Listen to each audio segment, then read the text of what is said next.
Hello everyone, my name is Rain. I'm not a rich woman mistreated by my mother-in-law, but I was mistreated by my own parents. This story is about my useless husband, Charlie, and how my parents supported him more than they ever supported me. I've never told anyone this story before because I don't have many people in my life. I met Charlie about 6 years ago on a dating website. He had a decent job and seemed like a good guy. Charlie wasn't some knight in shining armor, but he was definitely a good boyfriend. We had some great years together at the start of our relationship. We dated for 4 years and then got married. He was a great partner to me and quickly became my parents' favorite. However, I did feel some resentment towards him because of that.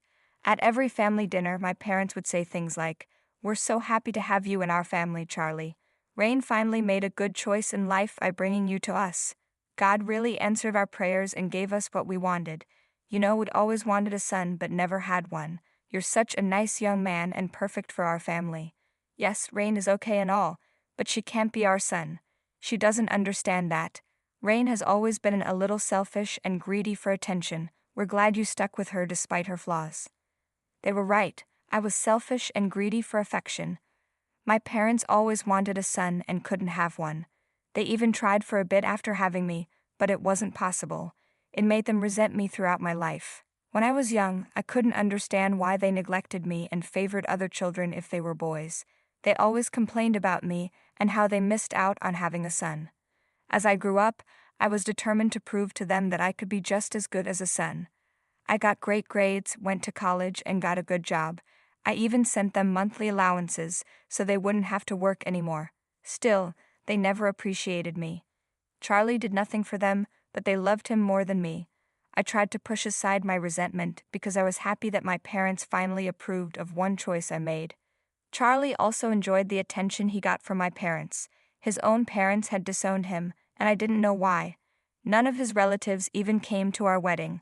Slowly, I started to understand why almost everyone in his life cut him off. He was a thief. I wish I were exaggerating, but I'm not. At first, it started off as him being lazy. One day, he suddenly took a lower-paying job because he didn't want to work long hours anymore. He said it was to avoid getting depressed, so I decided to switch jobs at my company and took a lower position with a pay cut to help out. "Why would you do that, Charlie? This is a serious pay cut and it will affect our life," I said. "Why would it affect us? You earn well enough to support our lifestyle. Just put more money into our joint account. That would solve everything," he replied. "You can't just assume that, Charlie. Things like this require a family discussion. If you want more money from me, you should have discussed it with me first. Do you have no regard for my mental health?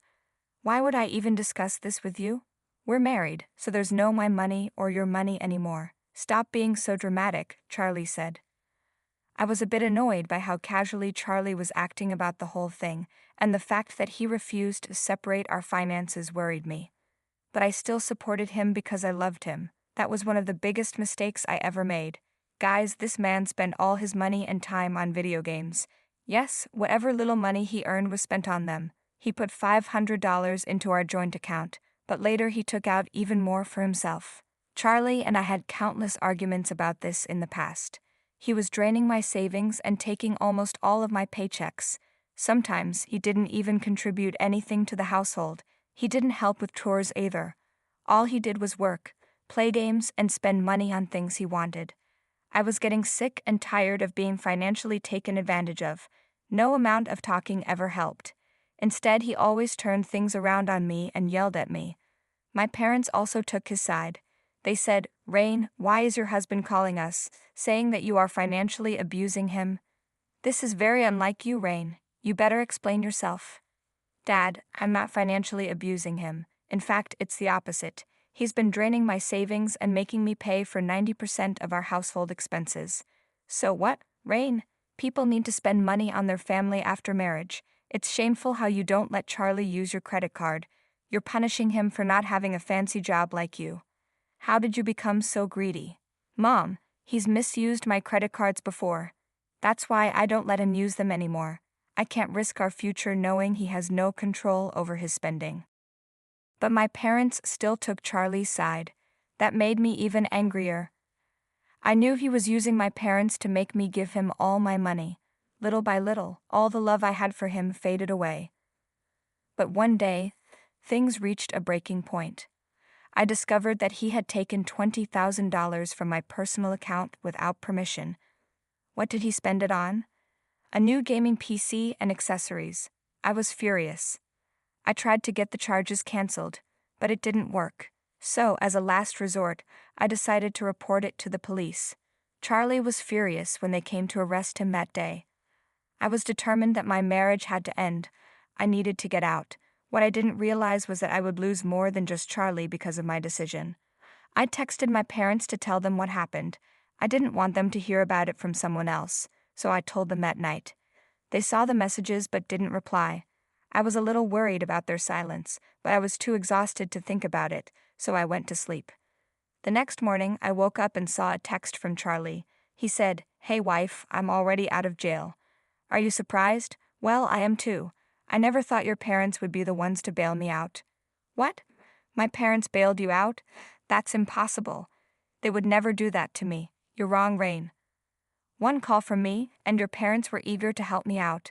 They even cursed you out while they were at the police station. I must say, they're very disappointed in you." Hearing those words made my stomach turn.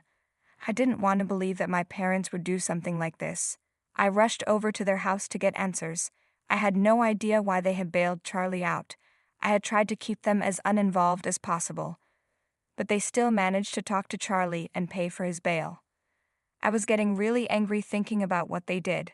I walked into my parents' house and said, "Mom, Dad, please don't tell me you bailed Charlie out. Don't tell me what I heard is true. I can't believe you could do something like this, Rain. We raised you better than that. You're just punishing Charlie because he didn't listen to you. After marriage, he has every right to use your credit card. All your money is his money too. He did nothing wrong," my dad said. "Dad, he stole from me. He took $20,000 from my accounts, and this was after he had already emptied our joint account in the past. When does it stop?" I replied. "We know you've been financially controlling towards him, Rain. It's not right to shame your own husband for spending money. You were a bad wife to him. Charlie told us how you refused to put more money into your joint account. Spouses shouldn't hide their money from each other. Charlie doesn't hide anything from you," Dad insisted. Charlie didn't hide money because he had nothing to hide. After every paycheck, he had no money left. He barely contributed anything to our household expenses. Oh my God, are you shaming a man for earning less than you? What can poor Charlie do when he earns so little? I can't believe what a greedy and selfish brat you've become, Dad said angrily. No matter what I said, my parents still supported Charlie. I should have seen this coming. They'd always preferred him because he was a man. Charlie filled that gap in their hearts from not having a son. Having a good and successful daughter wasn't enough for them. Still, I thought they wouldn't choose any man over their own child. I was wrong. My parents were completely hopeless. Their words hurt me when they blamed me. I was disappointed and sad, but I wasn't ready for what they said next. "Rain, you have truly turned into a horrible woman. We're ashamed of what you've become. We can't be associated with such a selfish daughter like you, so your father and I have made some decisions. We've invited Charlie over to our house. He'll be staying with us until you come to your senses. We'll pay for his lawyer fees and everything. You'd better drop the case and take him back, or we'll disown you. You're going to house the man who stole from me and financially abused me for years? Are you really going to disown me over this? You can't be serious." "We are dead serious, Rain. It's time we taught you a lesson. Just because you're financially independent doesn't mean you can do whatever you want.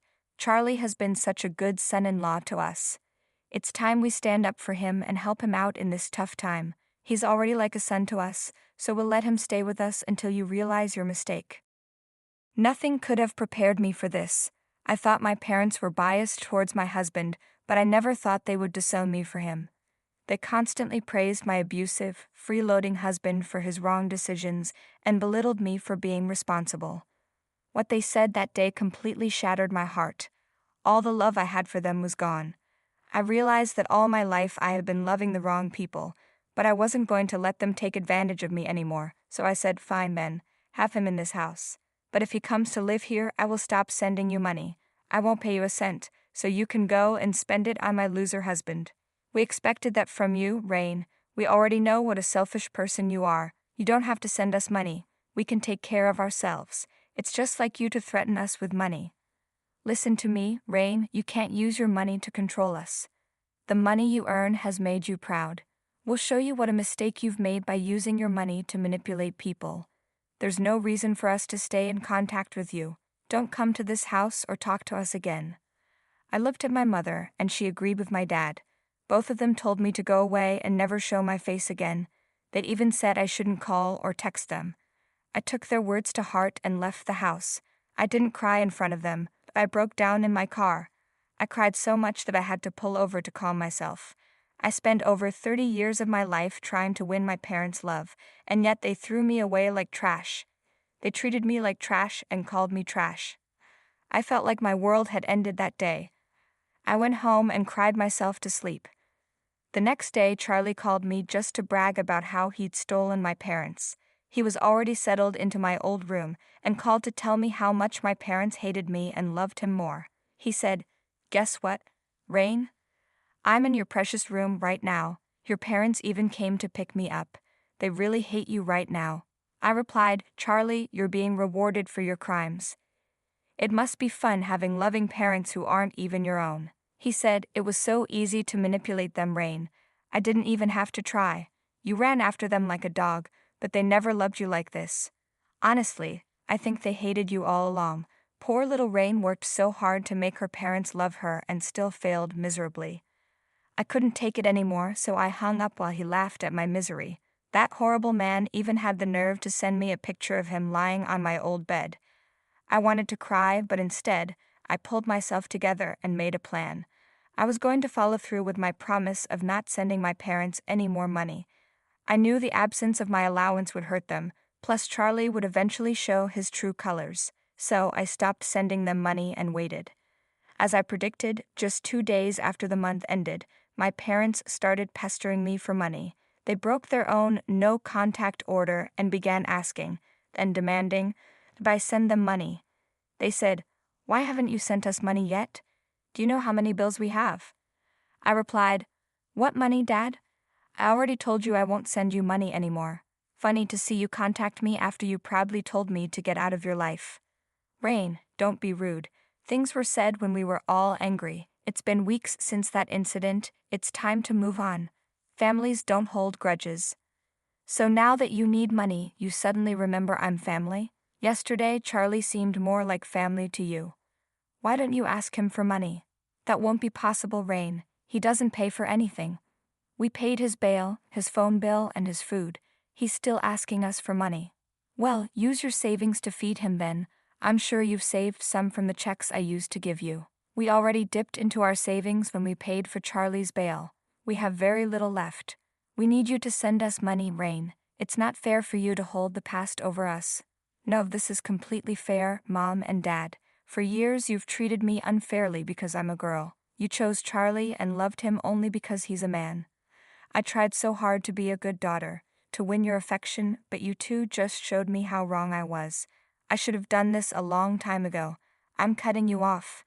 I don't need people like you in my life anymore. Years of hurt and betrayal poured out of me. I absolutely unloaded on them, telling them exactly how angry I was. My parents were silent while I spoke. When I finished, they started pleading for forgiveness because they really needed my help. I hung up on them without listening any further. I had predicted that my parents would come banging on my door with apologies and pleas. I even expected some entitlement on their part. But my revenge became even sweeter because Charlie did something stupid that made my parents file a police report against him and kick him out. If you want to know why, you need to see this conversation I had with them. One day, they showed up at my doorstep to try and talk to me. I didn't open the door but spoke to them from inside. They said, "Rain, you need to hear us out, dear. We're here to apologize for our mistakes. We never should have let an outsider into our home. You are family, and you should have been our priority. We got caught up in our dream of having a son and didn't realize how bad your husband was. We've already paid dearly for it. Charlie stole our credit cards and drained our savings. We don't even have money for food anymore. Rain, please don't let your parents starve. We need your help. We promise we'll stand by you this time. We've already reported the theft to the police and kicked Charlie out. He'll never step foot in our lives again. I replied, you should have thought about this when you happily chose Charlie over me. You're the only ones responsible for your situation now. I will only send you money for this month, but after that, I'm done. You have a month to figure out what to do. I said that and left them on the porch. I felt a little bad for my parents, but then I remembered how little I meant to them. That was enough to make me angry again. I did send them some money because I couldn't let them starve, but that was the last check I sent them. Just as they said, my parents filed a police report to get the charges reversed on their credit cards. Surprisingly, they sent back the money I'd sent them last time. They kept begging and pleading with me for forgiveness. The begging went on for so long that I started to get used to it. I saw it coming but didn't expect them to be so persistent. However, what they did next was even more unexpected. They actually signed over their house to me as an apology for all the mistakes they made against me. My parents showed up on my porch and left the papers there. I didn't know what to think. Apparently, they also got jobs so that I wouldn't have to spend my money on them anymore. I returned the papers and haven't contacted them yet. As for my husband, well, he's my ex-husband now. Yes, I filed for divorce and got him sent to prison for fraud. With a double case against him, Charlie's chances of avoiding jail were slim. Just as predicted,